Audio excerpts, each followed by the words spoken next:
Hello. What up? What up, witches? Welcome back to the What Up Witches podcast.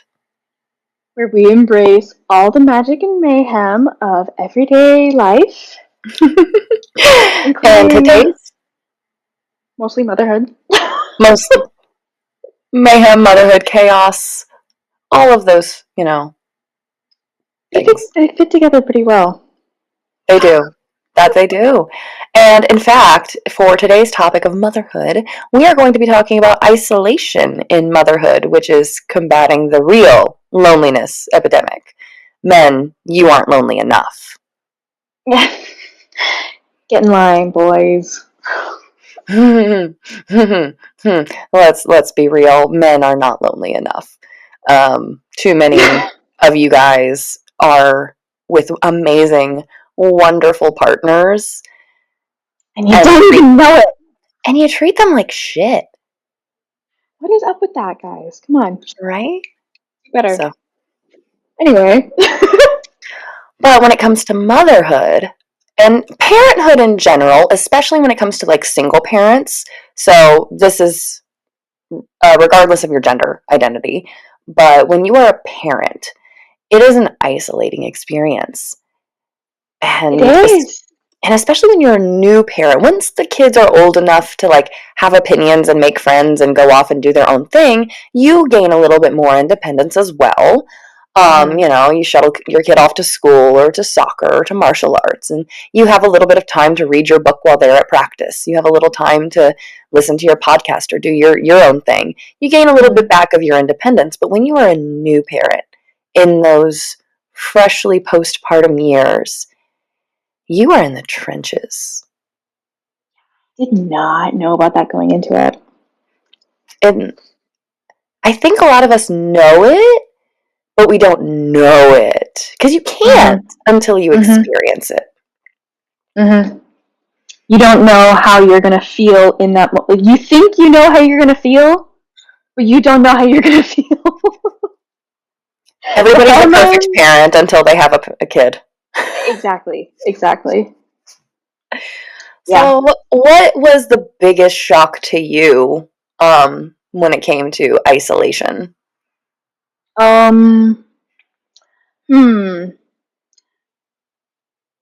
Yeah, so 2 weeks after giving birth, I was alone with her during the day.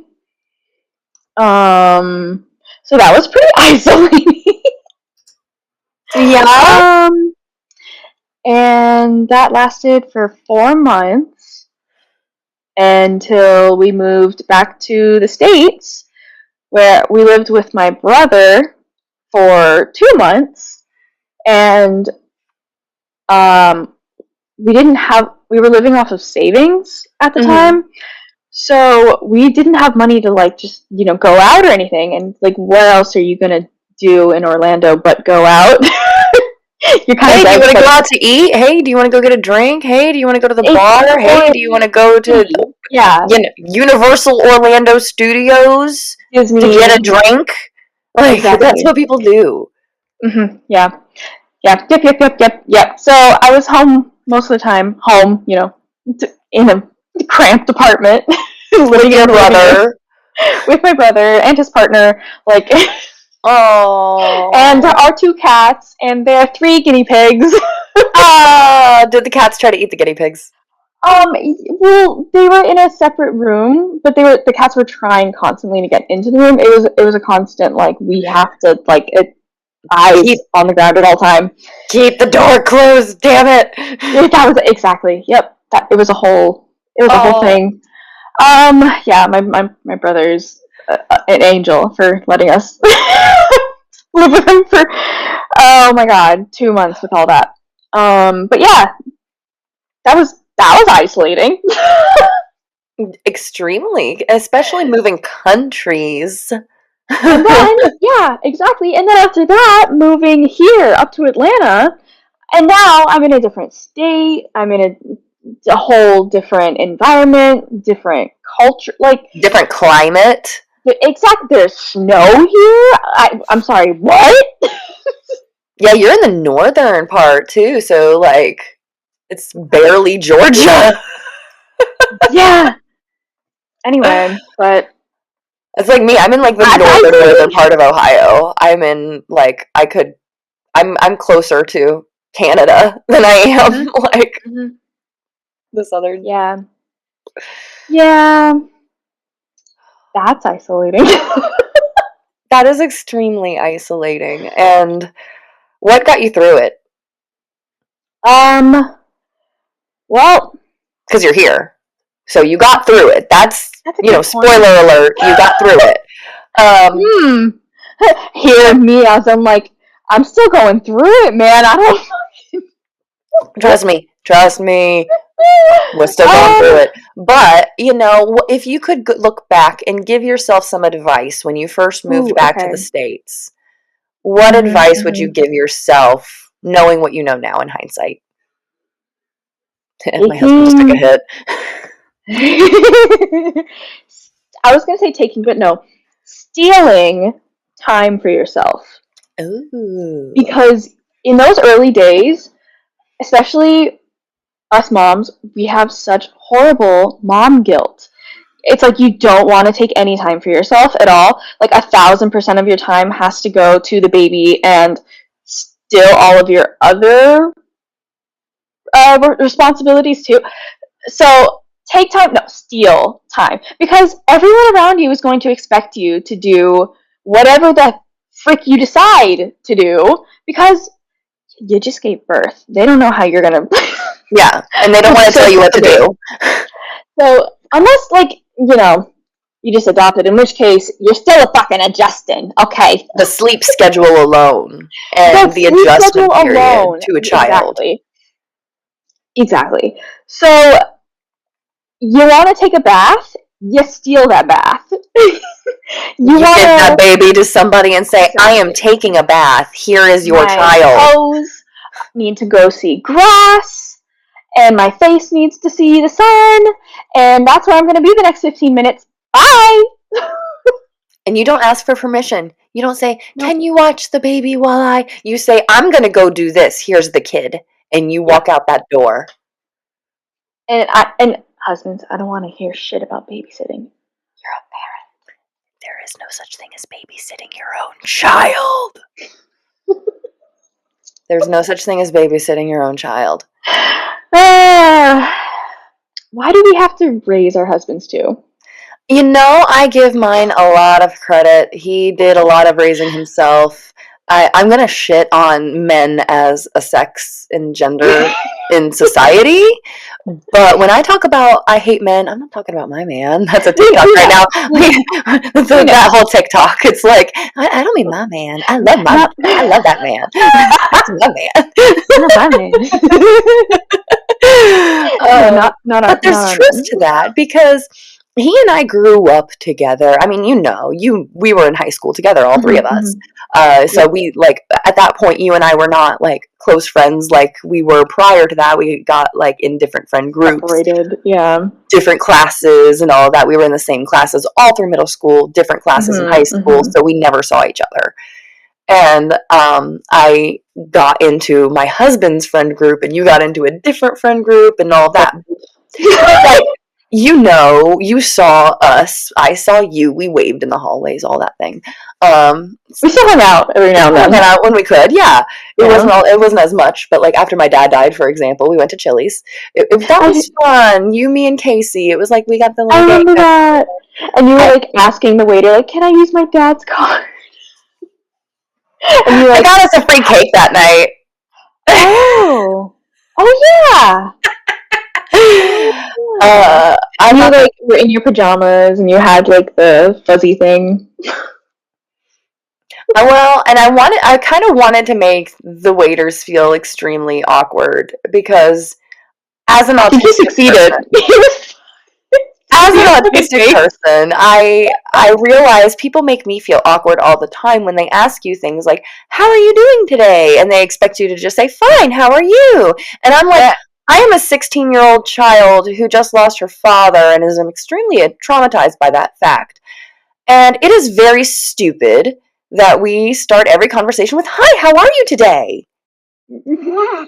Because I don't expect an answer. So my we were moving back to autistic rebellious 16-year-old was like, "I just lost my dad and I really just want some Chili's."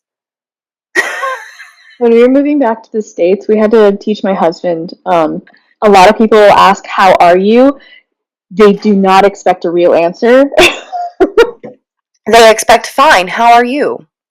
Yeah, exactly. It was a lot of culture teaching and how much we do not care about having real conversations, but we will talk your ear off about nothing. And God forbid we don't smile, because then we're rude. Oh God. Oh Lord. Yeah, I've started. I was a constant people pleaser. This spiked when I was in Egypt because the whole fucking purity culture over there, good girlness. Anyway. Ooh, yeah. But no.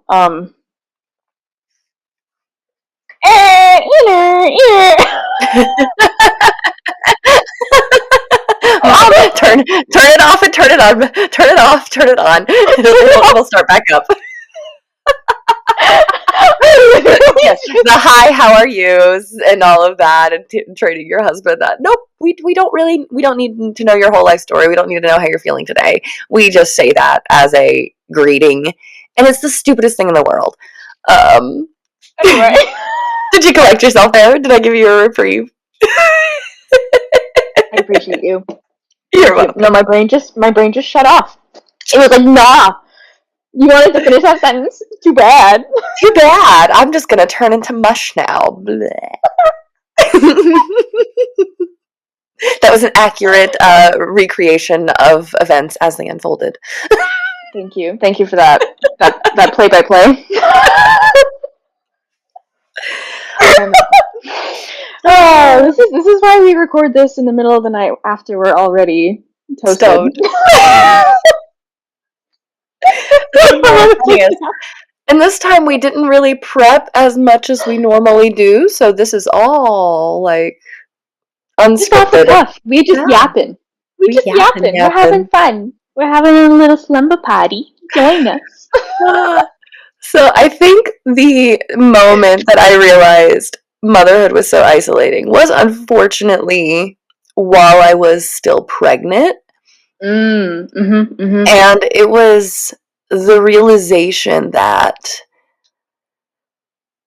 as much as my husband could be involved, he was only as involved as he wanted to be, which is fair because you don't always want to read about everything that could go wrong. So when your wife is like shoving materials of everything that can go wrong, you're not jumping to read them. You're likely gonna be like, "Okay, honey, I'm gonna set this right here and read it later." And then you're like my dad and flip through it while my mom was in active labor. Oh my goodness. But that is, I can see him doing that. Yeah.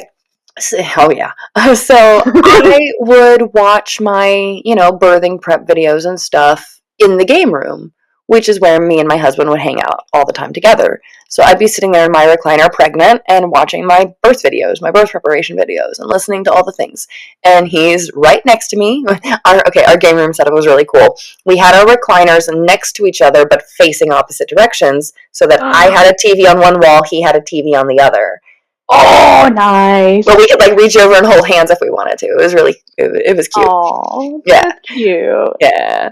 So that's how we had it set up. And I'm sitting there watching mine, and he's sitting next to me. He could lean over and look over his shoulder and see it if he wanted to, and he would occasionally. I could tell he's interested. So he'd be playing his game, and then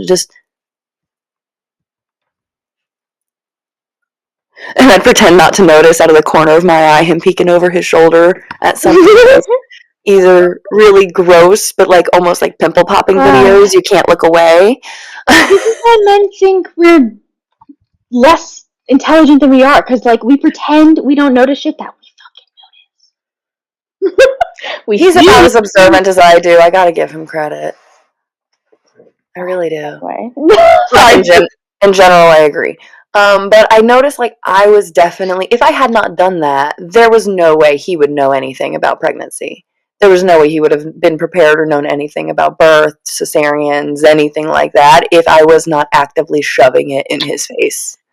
Same. And that's not really his fault that he grew up in a society where dads are simply just not involved in the pregnancy process.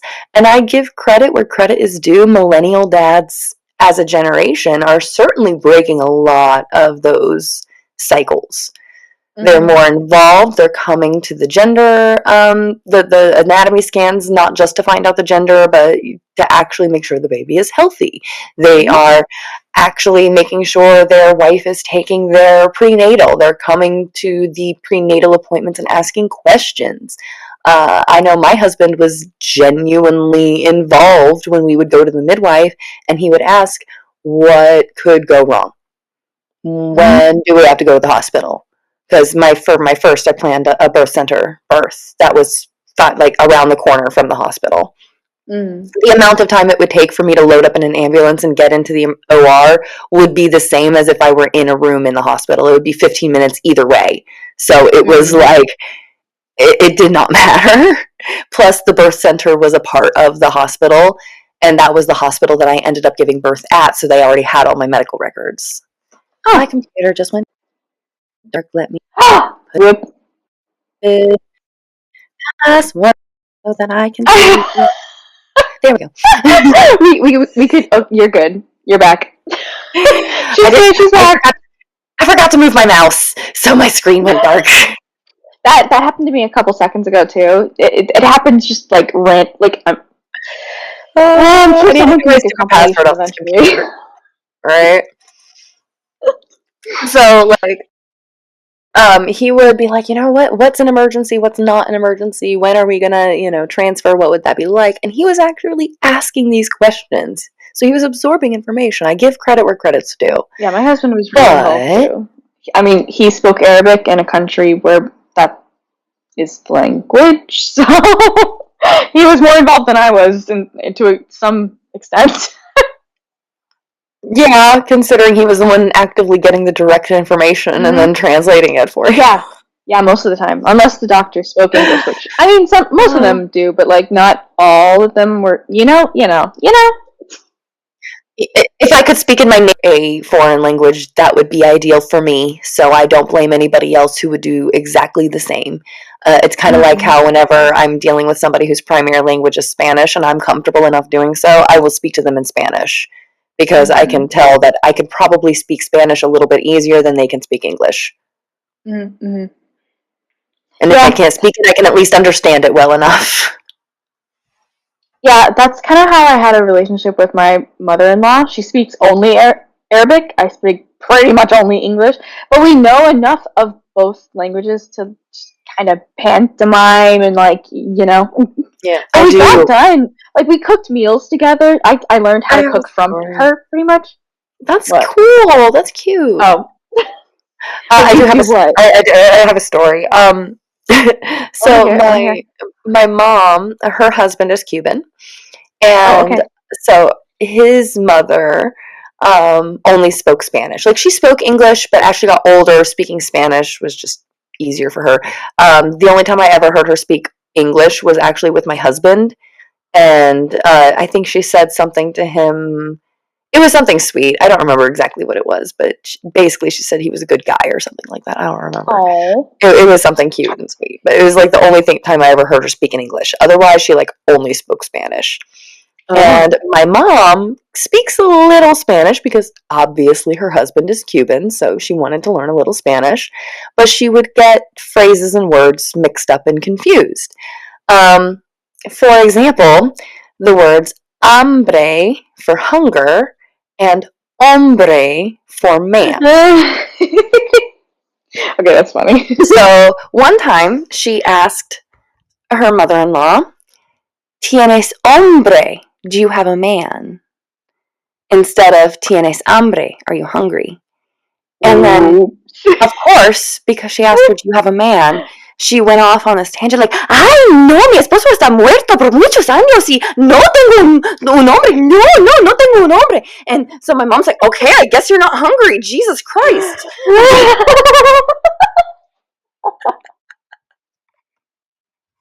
It's like, she's over here going, my husband has been dead for years. She's like, okay, I guess you're not hungry. Oh my god. That is so funny. I can see it. I can see it happening. And Thank you for the recreation. Another time she was trying to tell her to clean her to brush her teeth and trying to say like her teeth are dirty. And I don't know exactly what she was saying instead, but it made her really upset.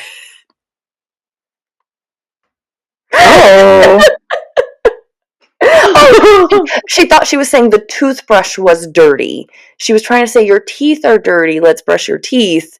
And she was calling the toothbrush dirty. She was pointing to the toothbrush and calling it sucio. Sucio. Los dientes. And I forgot the word for toothbrush, but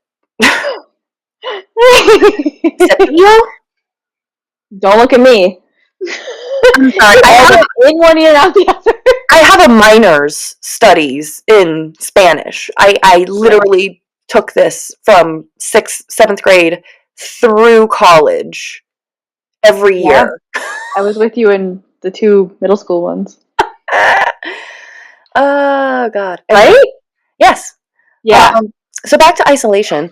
Back on topic before we go into our other segments. I just like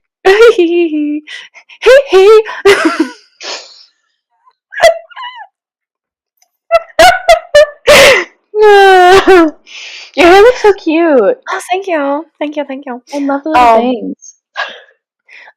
So it's isolating when you're pregnant and you realize that if you don't do all the legwork, even if you have the most supportive partner, it's still like is on you to do the research to make sure you know what you need to know before you go into the birthing room or before you call the midwife or before you go into the hospital or whatever it happens to be. Mm-hmm. And then on top of that, the most isolating part post-birth was immediately because I had COVID and I literally got isolated in the COVID ward for 7 days. Oh. That's a story for another time. That is so rough. Oh, man. I cannot imagine. It sucked. So, witchy tips of the week. No, actually, I want to take a quick moment to say that we do have a Discord up and running, folks, and we want to hear your stories. So if you're a parent and you have felt this isolation, we want to hear your stories. You can send it in the Discord as a voice message, and we can play it on the air. You can send it to us as a text message. We'll read it on the air. Or you can leave us a comment, same thing. Just let us know how you're feeling about this, how you have experienced this isolation in your motherhood or parenthood, fatherhood, etc. As a guardian, and even as, maybe you're a sibling who took on that role for your younger siblings. Because eldest daughter syndrome, eldest son syndrome, all those things. Let us know your experience. So that is how. Or if you have any questions for us, you could ask them. If you leave it in a voice format, we might play it on air too, as long as it's, semi-family friendly. I mean, you can cut it. Yeah. But I mean, don't be gross. Don't be gross. That's what I'm trying. Thank you. Don't be gross. That's all. Yeah. You can cuss. You can. We're not prudes, but don't be gross. Yeah. That's it. Yeah, if you want to ask us any questions, if you have any tips for us, anything like that, drop a voicemail. Thank you. Thank you. And speaking of tips, let's go into our witchy tips of the week. What were we? Let me go up to my notes. This is the chaos of the mayhem and the motherhood. Yep. This is the chaotic part. Oh my gosh. So, I want to talk about how important our words are, both when we're speaking them and thinking them, because this is how we cast our spells, how we cast our magic, how we manifest. And if we are constantly ruminating on the negative aspects of what we don't want to have happen, we are subconsciously making it happen. In psychology, it's called the self-fulfilling prophecy. Yep. It's We're an making actual it thing. happen. You are literally making it happen. Mhm. So when we recognize it and find a way to turn it off, I think I think we were talking about this with the bicycle wheel and the spoke, or maybe that was another. Okay. So here's my thing. When you are stuck in a ruminating cycle where you can't. Oh yeah, you were telling me about this. Sorry. Yes. Continue. I just remembered it. Right. Nice. It's like a bicycle wheel, and your brakes are out. No matter which way you're pedaling, that wheel is still going. And you can recognize, shit, my brakes are out. What am I going to do about it? Because the wheel is still spinning, and I can't make it stop. This is where a lot of us go into the panic attacks, the anxiety attacks, the OCD ruminating over and over and over again. All of that is just, it won't stop, and you get put into this state of panic, right? You need to find a stick and shove that fucking stick in the spokes of the wheel to make it stop. You're probably going to get hurt in the process, depending on how forceful you are with it. You might go over the handlebars. But you'll stop before you run off the fucking cliff or into traffic. We take the minor injuries over the major ones here. The path of least resistance doesn't mean there's no resistance. Exactly. So you have to find what that stick is.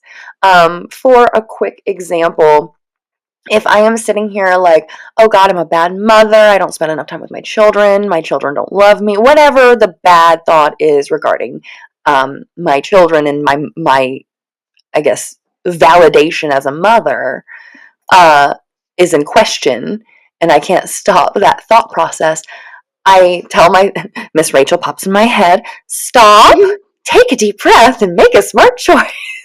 Oh, I love that for you. Right? It almost annoys me. It almost annoys me. You know. But it works. To where I do actually stop and take a deep breath, and then I look at my children. And when they look over and see me looking at them, they smile at me. They're not cowering from me. They're not like worried. They're not scared. They are completely at ease, relaxed, watching their show, playing with their toy, enjoying their snack. And when they look at me, they go, "Hi, Mama." Oh, yeah, the smiles make everything worth it. And then, how can I think I'm a bad mother when my child looks at me that way? Right, that's all you need. That's all the validation you need. Exactly. That's my stick. That's good. I love that. Yeah. We're not quite at the smiling all the time phase. Yeah, sometimes they give you stank face. Mine's almost 2, so we're going through that. Well, right now it's just a bunch of demands all the time. So, but actually, no, in an upcoming segment, my daughter will redeem herself. So I'll keep that to myself until then. I love that your toddler has to redeem herself from being 2. But is it true? 2-year-olds are little assholes. Yeah.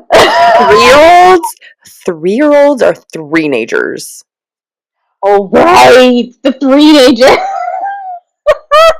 Because now they have opinions and the vocabulary to express them. Yeah. Wait, no, that makes sense. Yeah. I think I was a little asshole. Oh, we all are. We're supposed to Mm-hmm. be. The most like combative parts of a person's growing up is toddlerhood and teenage years. That's when we're supposed to be the most egotistical, narcissistic, and the world revolves around me. And that's why Mm-hmm. toddlers and teenagers are fucking assholes. And so goddamn dramatic. Oh my god. I think about that a lot. Like, I think a lot about all the things I used to care about as a teenager and a teenager. My Barbie phone broke. Ah, the world is ending. I was so fucking sensitive. So was I. Like, I would slam a door and then, like, get genuinely upset and be like, I'm so sorry, door. Yup.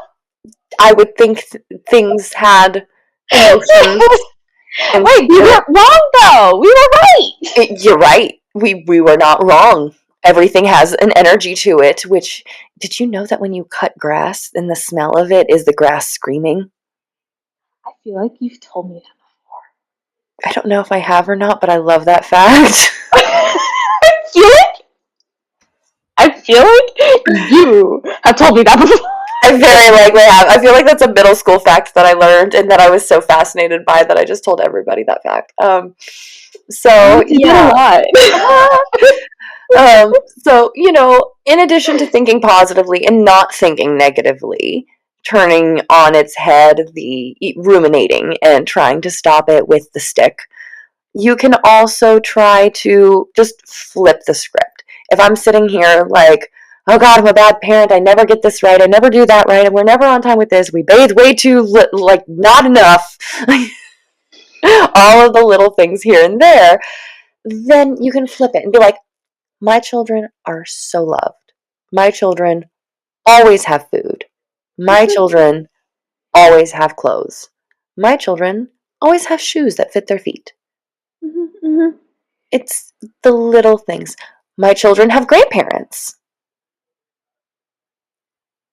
I don't have grandparents. I especially didn't have grandparents I saw every single weekend.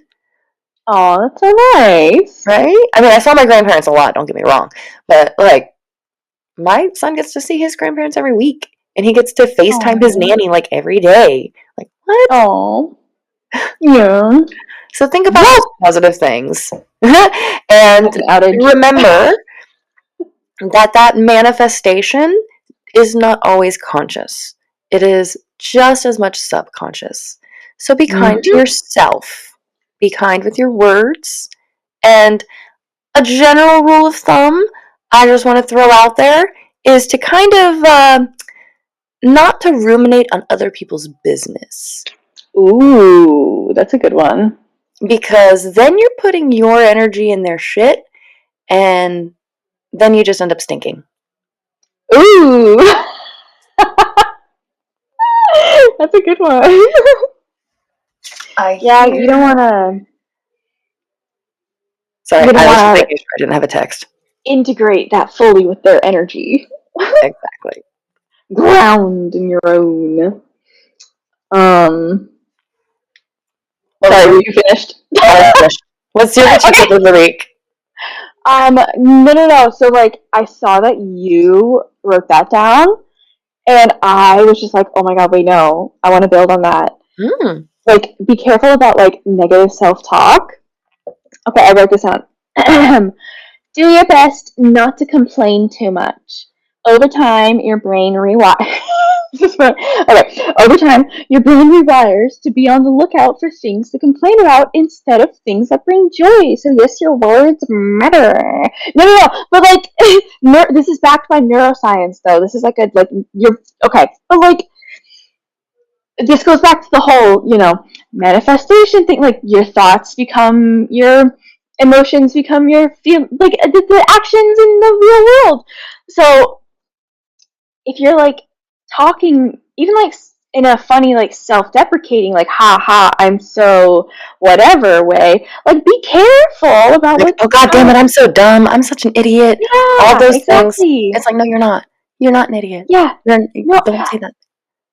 when I used to work at Hollister in high school, but when I had this manager, and this is back when I was, like, heavy in my people-pleasing era. I mean, customer service, high school, yeah. Okay, so my manager, I would all the time be apologizing. I'd be like, sorry, sorry. He's like, no, you're not sorry. And I was like, oh, okay, sorry. I mean, no, I'm not. All right. Before we go into our reads of the week, real quick, I do have to go run and feed the baby. So I'm going to click our little be right back, and I'm just going to play some music while we take a quick break. Thank you for hanging out with us. It's already been about 35 minutes in. So before we do our reads of the week, I'm just going to take this quick break because got to feed the baby. I'll go Be right back.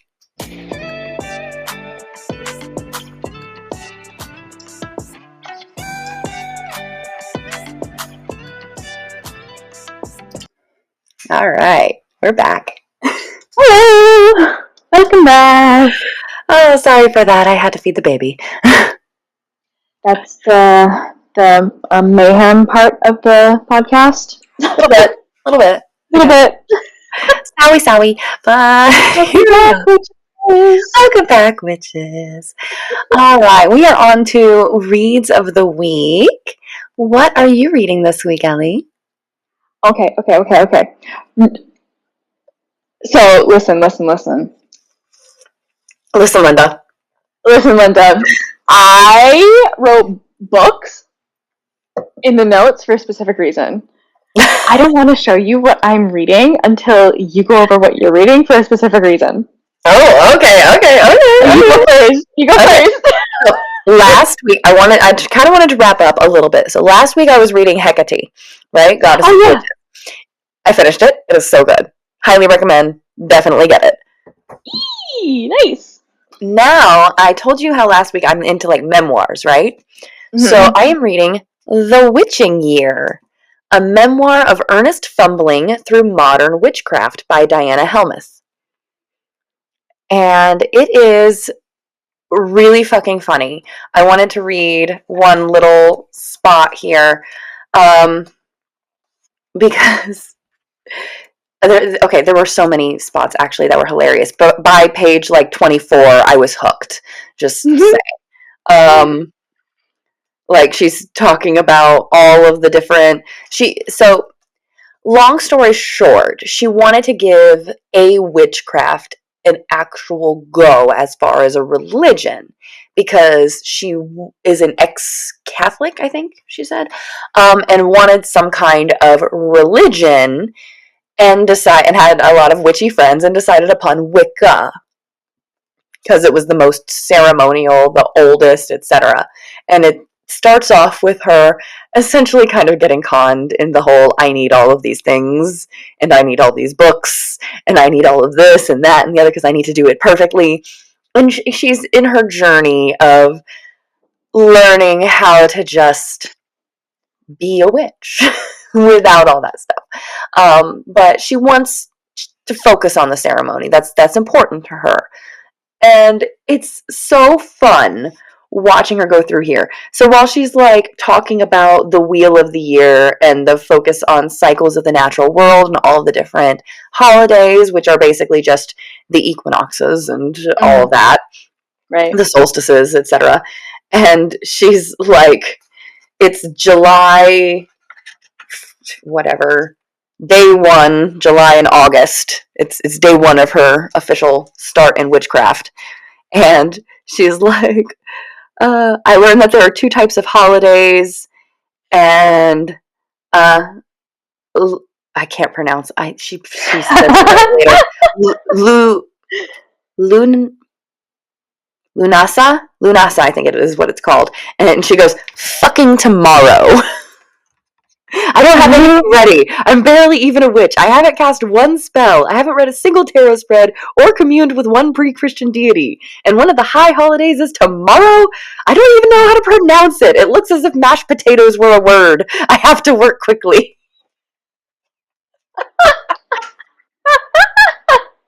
Nice. Just casual summer dip into magic, you know? This one had me cackling. Okay. I am once again reminded that witchcraft is truly the religion of crafters. I don't know why I'm worried about finding a coven. I could probably walk into a Michael's and shout, "As I will it," and just follow whoever shouts back, "So mote it be," like a game of Marco Polo. Oh my god.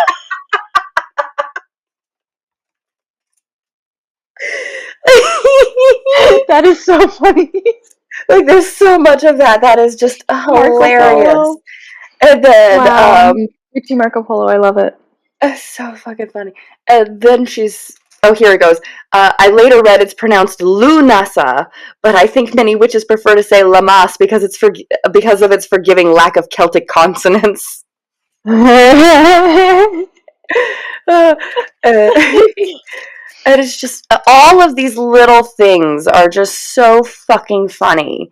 And at one point, she's asking her friend about what she wants to get out of witchcraft and how, like, she did the ceremony but didn't feel anything. And they're like, well, what do you want to feel? And she's like, I want to talk with God. And she's like, you want cocaine? She's like, thanks, that helps. Like, well, that's what like fucking. So it's just really fucking funny, and I'm not even all that far into it. I'm only in the first 82 pages. I'm only in October. She starts in July, August, and here we are, October. That's how far into this 1 year of witchcraft I have read. And I'm laughing on every page. It's so fucking funny. 10 out of 10 all. Highly recommend. Nice. So that's what What about you?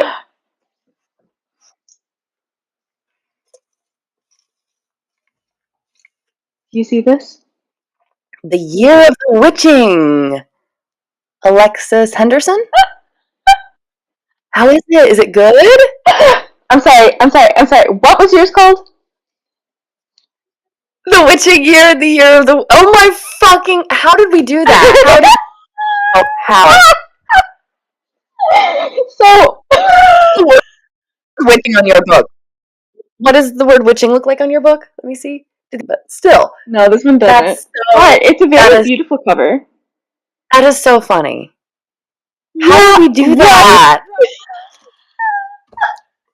So this is a novel, actually.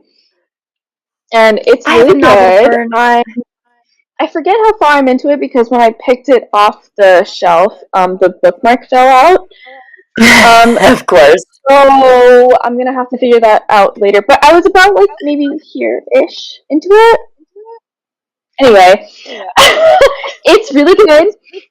Here, so in the lands of Bethel, where the prophet's word is law, Emmanuel Moore's very existence is blasphemy. Her mother's union with an outsider of a different race cast her once proud family into disgrace. So Emmanuel does her best to worship the Father, follow holy protocol, and lead a life of submission, devotion, and absolute conformity, like all the other women in the settlement. But a mishap lures her into the forbidden dark wood surrounding Bethel, where the first prophet once chased and killed 4 powerful witches. Their spirits are still lurking there, and they bestow a gift on Emmanuel, the journal of her dead mother, who Emmanuel is shocked to learn once sought sanctuary in the wood. Fascinated by the diary, Emmanuel finds herself struggling to understand how her mother could have consorted with the witches. But when Consorted. he begins to learn grim truths about the church and its history, she realizes the true threat to Bethel is its own darkness. And she starts to understand that if Bethel is to change, it must begin with her. This is a horror book, by the way. I was going to say, this sounds perfect for Halloween. Yeah, this is a horror book. If you're into a scary, witchy Halloweeny I book, love that.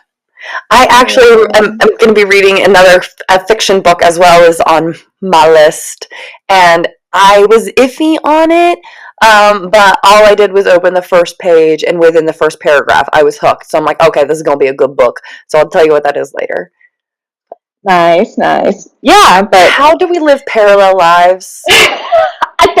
that's why I wanted to go next, or after you. I mean, Between the hands from the dollar store to the titles of the books that we're reading, we have so many similarities. It's so fucking funny.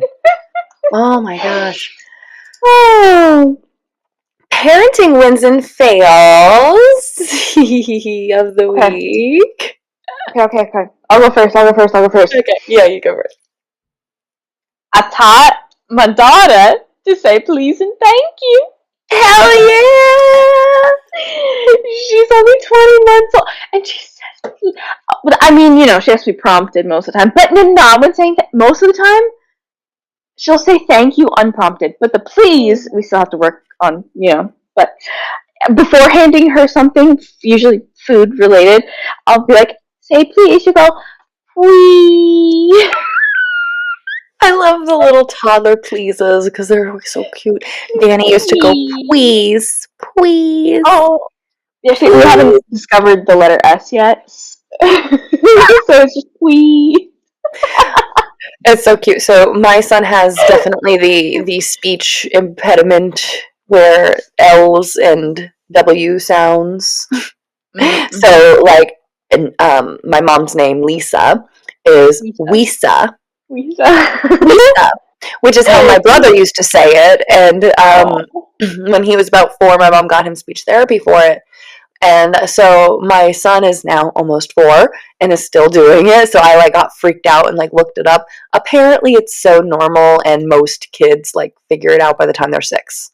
Mm-hmm, so if he's still 6 and doing it, then that's concerning. But by 5 or 6, they usually figure it out. So I'm just going to leave it alone. He's otherwise speaking really well. It's so cute though because he goes, Wisa. Please, and Wisa. And I'll be like, I'll say thank you, and be like, Kiku. My heart. Yeah, that's my win. That's my win of the week. That is so cute. I love that. The little pleases and thank yous. The little manners. It's so satisfying to hear a little Kiku. It's you're welcome. You're welcome. And it's so cute when it's unprompted. I know. Especially in public. No. I say you're welcome, and then she says you're welcome, but she repeats what I say. So okay, it goes like this. Say please. Please. Now say thank you. Kiku. You're welcome. Adamo. Ah, too cute. Oh my god. You're welcome is Adamo. Adamo. Oh my god. I'm trying to remember how he says it, but my son says computer really cute. Computator. Oh. Is that your computator? It's so cute. Baby. It's so cute. Oh my god. I kind of have 2. One is not I did not make this happen, just fun little milestone occurred. My daughter's walking. Walking. Congrats! That's a huge milestone. A huge one. Like, she takes about 5 or 6 steps before she plops on her butt. That counts. But it counts. She's walking. She's getting up. She can walk across a room, and like unassisted. She's doing it all by herself. So that's just milestone. I obviously had nothing to do with that other than providing raising and birthing. Are you kidding? Shut, girl. Well, nothing to do with it. Well, here's what I mean by that. Yes, I grew her, I raised her, etc. But I don't want to take my children's accomplishments away from them to give me that credit. Fair, you know what I mean? Fair. But like she did that. Fair. She did that. I'm not sitting there lifting her up like you do in The Sims 2 and make her walk to me to teach her to walk. She made herself do that. She pulled herself up on all of the furniture, and she, glided across all the things, and she chose to stand up with toys in her hand and go, bah, bah, and go across the room. And then, bah, bah. That's what she calls brother. And because she can say mama, dada, and bra, bra. Yeah. She either says baba or bra, bra. It's like she's learning the ers with brother. And it's really cute. Dada's her favorite, and she turns into Satan's demon child with Dada. Oh my, she does have quite a raspy voice. Not all the time, but yeah. I noticed that. She's a semi little gremlin mode. Yes, 100%. She is a little gremlin, a little monster. So that is really her win of the week. I would say my parenting win is that I got my son to wear a mask while we were sick and had to go to the store. And he wore it the whole time. And he didn't touch anything. Good boy. Good job. I could only do so much about the baby in my cart, but I was able to prevent my 4-year-old from touching shit in the store, and he had a mask on the whole time. It was too big. I had to use like a regular mask because I didn't have the kid size mask, and it's whatever. Yeah, but it was the KN95, so I had to tear the bottom of it because it was poking him in the neck. So I had to like tear the bottom so that it would open up a little around his chin to not poke him in the neck, and then I had to tie the loops so that it was tight enough around his face. But I told him, I'm like, all right, we have to go in the store because it costs like $50 to have it delivered here, and I just need some fucking laundry detergent. And, apple juice and shit. Yeah. But like, I'm not paying an extra $50 goddamn delivery fee and tip. Yeah. Not doing it. I was planning on going to the store today. We're going to the store today. But I'm not getting other people sick, and your nose won't stop running. So here's a mask. He's like, it's poking me. I'm like, all right, fix that. It's not big. It won't stay up. Okay, let's fix that. How does it look, Mommy? How does it look? Looks great, kid. Come on. Oh, it keeps poking me in the eye. I'm gonna poke you in the eye. Other than that, I'm like, all right. I had this like sparkly pen, so imagine this is a blue sparkly pen with all different color bobbies. And it has like sequins on it. It's very tactile. And I'm like, here, kid, this is the one thing you're allowed to touch, and you hold on to this, and this is what you touch when we're in the store. And that's what he did. And he held on to his pen, and he touched and played on with his pen, and he did not touch anything in the store. Good. We got all of our stuff. We got out, and he did exactly as I asked. I'm like, you thank you. Other than the sniffles, we're not really all that sick. It's literally just the sniffles, a cough, sneeze. But I'm like, I'm not spreading that shit around.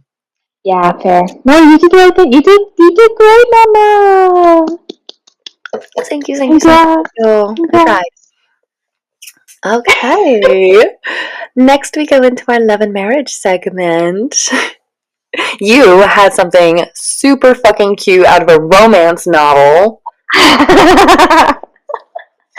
I woke up one day this week, and my husband had plucked a rose from my rose bush out front and left it with a note for me. And I woke up to a rose and a love note. That's so fucking cute. Oh, I can't. I wonder if he started doing that because he knows now that we talk about that. He's like, oh shit, I gotta do something nice now, so she talks about it. At least once a week. That's hilarious. That's so funny because my husband actually did say, "Are you gonna mention this on your podcast tonight?" I'm like, "You bet your ass I am." That is so funny.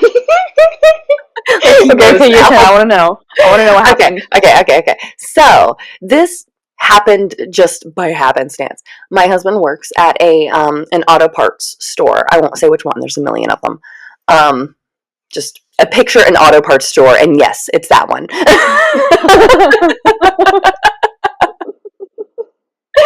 Okay. So he's, out there doing his job, and he gets back from lunch, and there's like 3 police cars in his parking lot, and he's like, what the fuck is going on? And there's a cop talking to a little kid, and the 2 guys who I guess had some kind of altercation where somebody pulled a gun on somebody. It's like, motherfucker, really? We can't have one day without gun violence in this goddamn world or country or whatever. But anyway, so my husband notices that the kid is alone when the officer is talking to him. And when we were in Colorado, when I worked for the college, it had a law enforcement academy. And they would regularly have people like my husband come and role play to teach the cadets there how to interact in various situations with people and what was legal, what was not legal, etc. So my husband is very well versed in what is or is not legal in most general police interactions because he literally did this for like 2 or 3 years. And he came up to the cop and he's like, you are not allowed to question a minor without a parent, guardian, or social worker present. And the cop's like, yes, I am. It's legal. And my husband goes, no, it is not. It is federally illegal to question a minor without parental, a parent, guardian, social worker present, a representative, legal representation, a lawyer, somebody needs to be with this child when you were speaking to him. And he's like, the dad gave me permission. He goes, that dad is 50 feet away. He can't hear a fucking word you're saying. The cop turned around and walked away. He knew that he was doing something illegal. But because it was a little black boy and 2 black men, he assumed that nobody would step in. Here comes my big bearded Texan manager of this, parts manager coming over there going, oh, fuck no. This is illegal. Shut your ass. Leave. You're not talking to this child without somebody present. And then him and the store manager brought the child inside, told him to pick out any drink, and then he paid for it. And said, here, son, you sit down and you enjoy this drink, and we've let your dad know that you are in here and you are safe. You chill out here until your dad comes in. Oh, that's so nice. That is how you use your fucking white male privilege. Take note, people. That's how you use your free will as a white male. Everybody better be speaking up whenever they see something wrong like that. Just because a police officer is doing something doesn't mean it's legal. In fact, they are the biggest perpetrators of the law. Ooh. I said what I said. She said it, folks. I said what I said. I learned this when I was working for a college that had a law enforcement academy. Just saying. So people, your partners should be moral, ethical people who will speak up and do the right thing. Love that. Love that for you. Love that for him. Love that for the kid. Oh, thanks. I love. I'm gonna use I kept the rose, by the way. I'm gonna use it in a love spell. Yes, you should. I have some candles from when my husband made like chilies at home for me. He brought chilies at home and set up like a dinner for me for my birthday. I was like 18 or 19. And like yeah, I know, fucking over 12 years ago. Jesus Christ. Why do I feel like I remember you telling me about this? I may or may not have. I don't fucking know. But I still have Anyway. they're these beautiful red candles. So we still have those candles that he lit for that candlelight dinner for my birthday. Oh, I'm gonna so use, cute. I'm gonna use them in a powerful love spell eventually. I'm saving them for something really powerful. Oh. All right, we are on our last segment before we pull a dad joke, which is tarot time. I don't have a topic though, so I was wondering if you did. Is there something that you were curious about?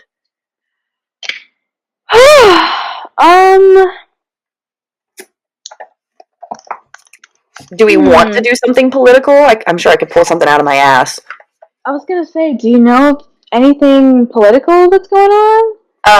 Well, Trump got booed a whole bunch at the game today. Game? Yeah, I think it was a football game, and he got booed at the stadium.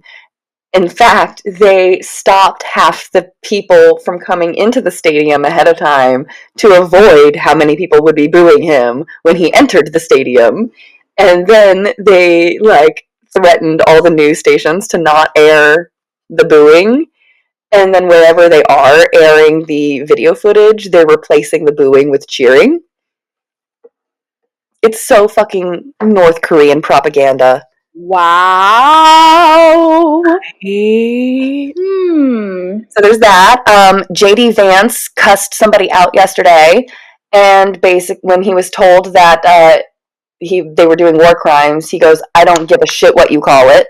So he's cussing out people on social media for no fucking reason. Interesting. Huh. I don't know. You know what? Why don't we...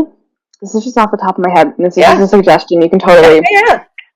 Okay. Like I said, what if, since tonight is the full moon, blood moon, in Pisces, why don't we poll for the viewers? Ooh, yes. What do you think? Like 1 card each or 3 cards? I think for viewers it's better. Yeah, I think 1 card. Maybe, yeah. Just like a quick. What? Wait, no. Let's do 2 cards. Let's do the good old bitch slap. Let's do the problem and the solution. I like that. Okay. A bitch slap. Are you gonna be part of the problem or part of the solution? I'm gonna be the whole problem. I want problems always. Always the problems. Have you seen that? I don't remember if it was. No, I'm just randomly vocally stimming. Fair. Wait, is that what I was just doing? Although I just had a random image of "Don't Mess with the Zohan" in my head. It's weird. That's a weird movie. Have you ever seen it? Probably. That's Adam Sandler. Oh, yeah. Okay. He cuts hair very sexually. Now I remember. Thank you for that visual. When he has sex with all the old ladies. Thank you. Yep. I watched that with my husband. And for reference, he basically grew up. I keep getting cards like this when I split the deck. The one before this was this one in death. So whoever I'm pulling for, you're about to get a serious bitch slap. Alright. By the way, in case you didn't know, so we're recording this on a Sunday, which is the 7th. The full moon, and it's an eclipse, which makes this a blood moon. Although we don't see it on our side of the world, but 80-something% of the world can see it. We North Americans, the world does not revolve around us. I can see it. Fuck you. My husband saw it earlier tonight. Fuck you. It's like super, super duper low in the horizon, so you can only see it if you're like on a hill, which, you know, yeah, whatever. I can't see it just looking out, but he was driving earlier. God. Anyway. I got the 8 of Pentacles. Oh, is that the first or second? This is the first one, the problem. Oh, okay. What, you've got too much abundance? So much abundance that a bitch can't breathe. The solution is the Ace of Buds reversed. Smoke that shit, Jesus. Dude, your deck is high. It is the pop The tarot problem is, man, the problem is we got too much bud, man. The solution is we smoke it, man. The solution, Benny, is we got fucking smoking, man. I would love to see Cheech and Chong, like, oh, God. Are we the new Cheech and Chong? I'm kidding. Alright, let's see. I think I'm gonna go top of the deck and bottom of the deck. Ooh. Ah! Oh, wait. Or they're gonna be like, no, fuck you, you're gonna take this card. Yeah, they're like, fuck you, take this.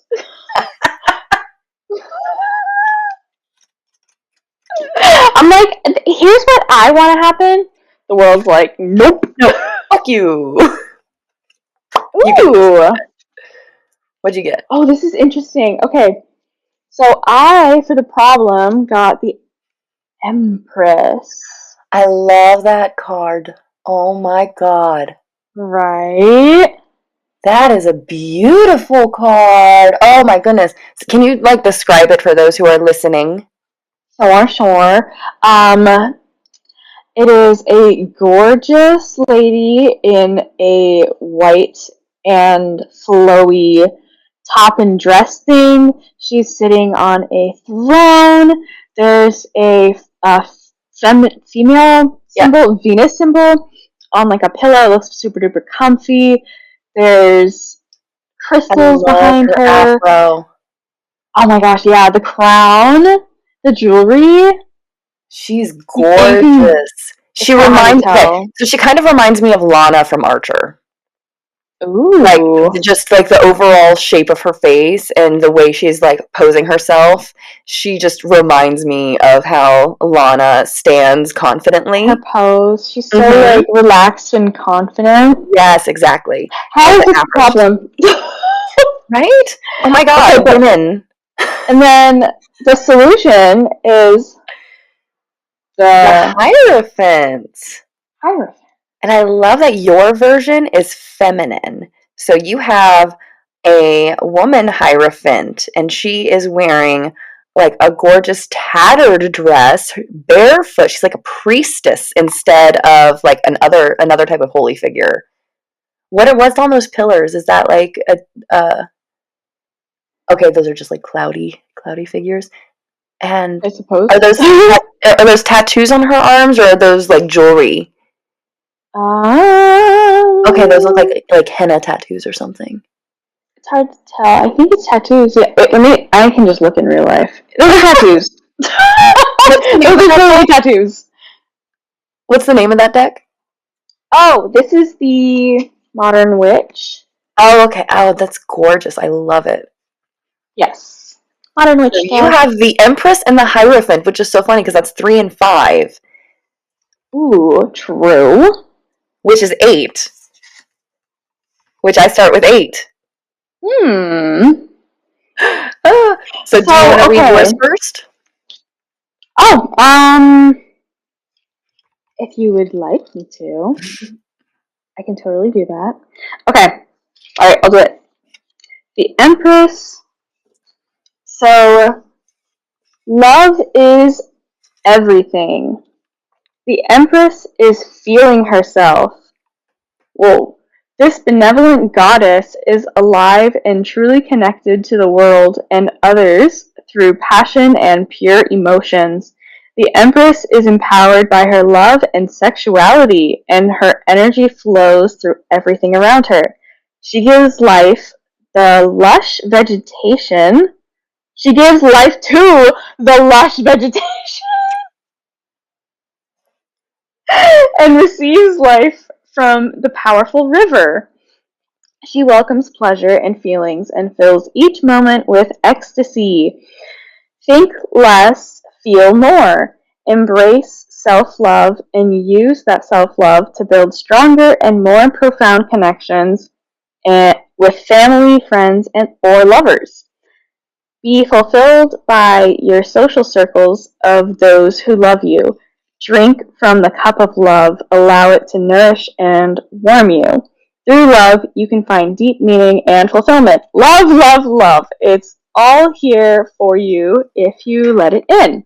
L is for the way you look at me. O is for Interesting. I see. Okay. So maybe the problem is you're not loving yourself enough. Or maybe you're experiencing a sexual problem. Maybe. That was a very sexual card. That is a very sexual card. It's very feminine energy, though, obviously. So maybe it has something to do with the more emotional, creative side of you. Or accepting that side of yourself that you've been hiding for too long. We all have a feminine side, guys. All of us. Men too. Mm-hmm. The divine feminine is within every person, regardless of your gender identity. Exactly. So what is the solution? So, the Hierophant. Hello. There we go. Okay. As students, we learn from the past and from others. It is the Hierophant that calls us to unlock our psyche and hidden potential through diligent study. She is wise in her guidance, helping us discover new things we could not have found alone. As students and disciples, we kneel at her feet listening to her stories and lessons, and if we do so, we may be able to find the lock that fits the keys crossed at her feet. I love that. Okay, so look into the past, read books, find a community of both differing worldviews and familiar ones. Find the passion within you and the hunger to know more. Nothing is created in a void, and you can enrich yourself by finding communities or collectives that help you structure your study. Learning new things can open your mind to new pathways and possibilities. Go to the library is what I get from that card. Read a book. Read a book every once in a while. Read a book. I really enjoyed that. I really did, because that is telling us, I think, and you guys, the listeners specifically, and maybe this is particularly resonating with you. Let us know in the comments. Let us know in the Discord. No. Please. I don't know if this is relating to you at all. So I'm seeing that as whether your problem is accepting your sexuality, accepting the fact that you are a sexual being, accepting the fact that you are deserving of that love and respect and being put pleasure, on a pedestal. even. Pleasure, yes, definitely. I am astounded by the number of women in particular who live the majority of their lives not knowing what an orgasm feels like. Ladies, get a vibrator. This is not a joke. Get a vibrator and learn what an orgasm is and what it feels like and how to give it to yourself. Never rely on a man or another person to give you one. Never rely on another person for your own anything. Well, yeah, with that, well, we depend on each other as a species, but semantics. Semantics. There's a difference between community and codependence. There we go. You can be independent and still be part of a community. You don't need a community to give yourself an orgasm. There you go. You can. You can. That's if you want. If you Totally desire, and you are a consenting adult amongst other consenting adults. Consent. Community.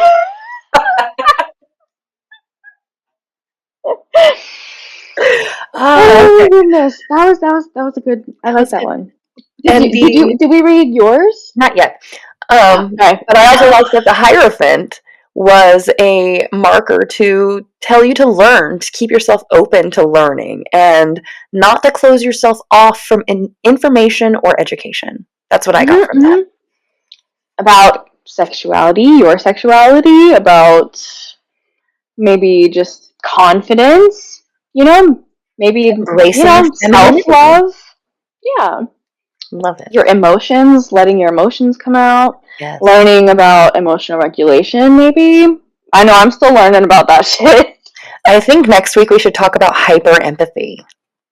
Oh. And being hypersensitive kids. Oh, yeah. We were super duper sensitive. I still am. I was thinking about that literally early today. Like, I'm so sensitive. And then, like, I get mad over other people being sensitive. I'm like, why does this bother you? Like, just fucking get over it. It's not that big of a deal. Someone, like, doesn't smile back at you when you smile at them, and you're like, I took that personally. Was I wrong? Was I bad? Did I make you uncomfortable? Oh, wait, no, never mind. Fuck you, I don't care. Anyway. PTSD, man. So much of it. So this is the problem for whoever this reading is meant for. So if this resonates with you, if the other reading did not, then let us know. We start off with the Eight of Buds, which is the Eight of Pentacles. Hard work and productivity pay off. The Eight of Buds reminds us, and now is the time to harvest that rich bud and enjoy the heady fruits of your own labor. Now is when you should focus on improving your skills. Sometimes the growth cycle can feel repetitive, but it's how mastery is achieved. So maybe your problem is that you feel stuck in a cycle, but you're getting everything you need out of that cycle, so you're not sure what to do or if you need to do anything at all. That sounds like someone is spiraling towards burnout. Ooh, yes. Very much could be. So what can you do about it? Smoke that bud.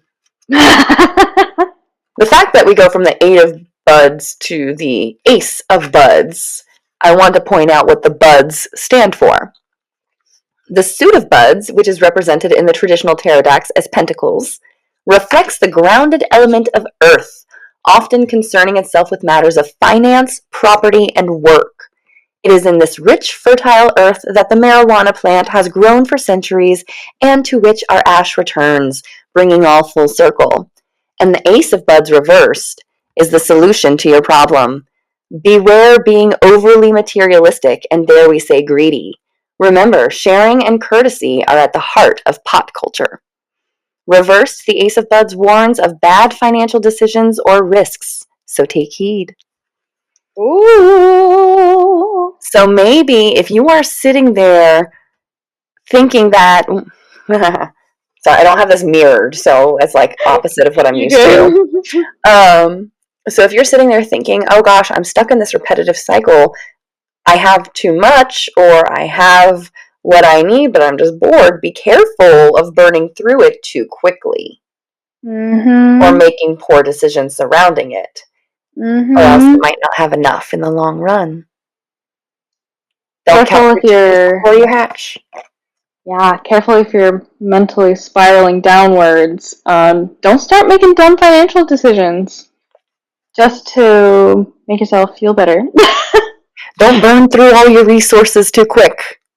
I like that. There we go. So let us know if that resonated with you, if that has helped you solve your problem. If you have any suggestions for next week's tarot time.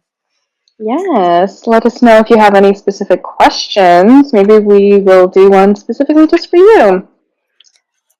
All right, we are going to wrap up with a dad joke of the night. I did from the red deck last time, so I'm going to do from the black deck this time. Come through, Dad! Let's see what we got. If nothing falls, I shall pick one. One fell. Oh, there. He was like, not hit this. All the way to the ground. Up. Okay, here we are. You heard you, and he was like, no.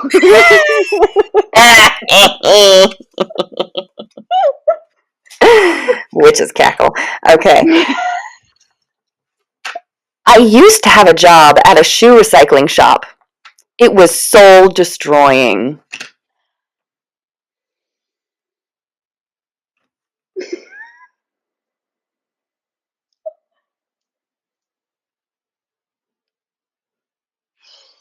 That is such a good deck. It is such a good deck. It is. I just One more that exists. One more for good measure. I can't help it. I'm sorry. I'm pulling one. I recently went to the doctor because I keep hearing a buzzing noise. They said there's a bug going around. Oh my.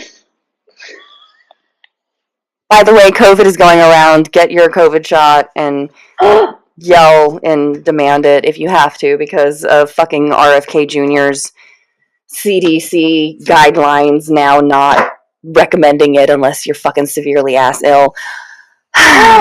Really? Yes, everybody, call RFK Jr.'s office tomorrow.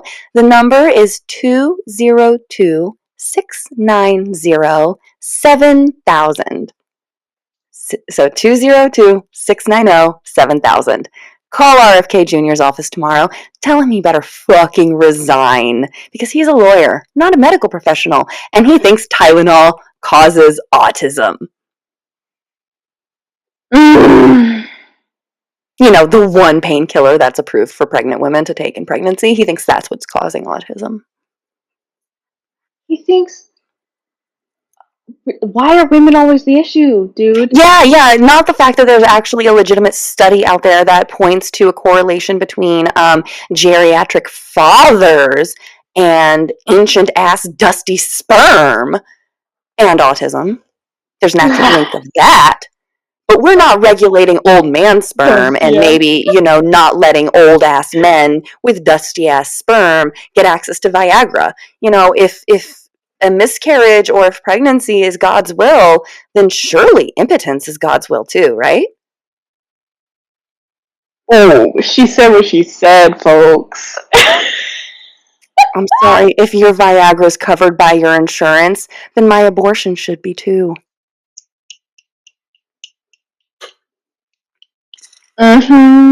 Anyways, so we have our taglines at the end here. We have a little housekeeping that we want to just remind everybody. So join the Discord to send us your own tips and tricks, to ask questions, or share your magical stories. We want to know. Join the community and please help us get it out of the graveyard. It's very dead in there right now because I'm the only one talking. It's like there's like cobwebs, we need to go in there and dust it out. Just a little. I mean, we have 15 members. We'll talk about shit eventually. Double digits! Woo! Let's get it to the triples and then we can actually have somebody there talking. So, there's that. Remember to like, share, comment, and give us a 5-star rating. If you're enjoying the show, please. That would be very nice.